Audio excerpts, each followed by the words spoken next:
COBRA, Feed the Beast 5-year ceramic coating. Very easy coating to work with as far as ceramic coatings go.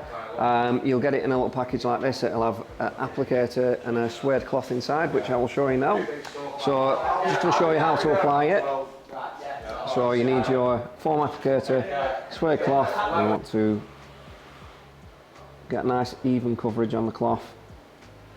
For your first application, we want to give the cloth a good soaking like that, because it does soak in a little bit. And then the way I tend to do it is work a half, especially a big panel like this, a half panel at a time.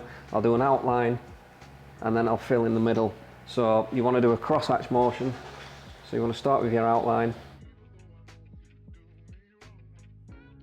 Dead slick coating this, really easy to work with, very forgiving. You can, if you forget to buff it off, you can go back 10 minutes later and you'll still be able to work with it. So I'm just filling it in now.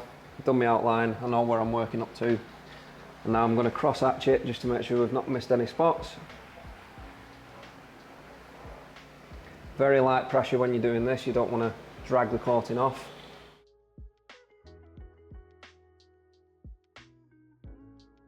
So that's the half panel done. What we'll do now is leave that to go off. We'll start seeing a rainbow effect in the coating. As soon as that starts curing, we'll use the two different cloths to level it and buff it off.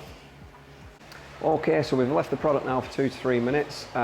It's starting to cure. You can see we're getting a rainbow effect in it. So we're going to use the two cloths, one to level, one to buff. And we're going to start removing the coating now. So you want to start from the outer edge and bring it in. So very little pressure, just to level it.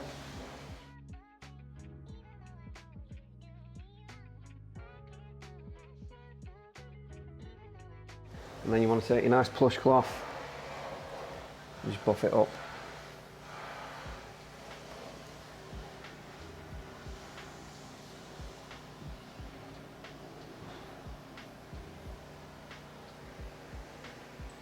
And that's it. Ideally you want to leave vehicle in out of the elements for 24 hours if possible. But that's your 5-year ceramic coating, COBRA.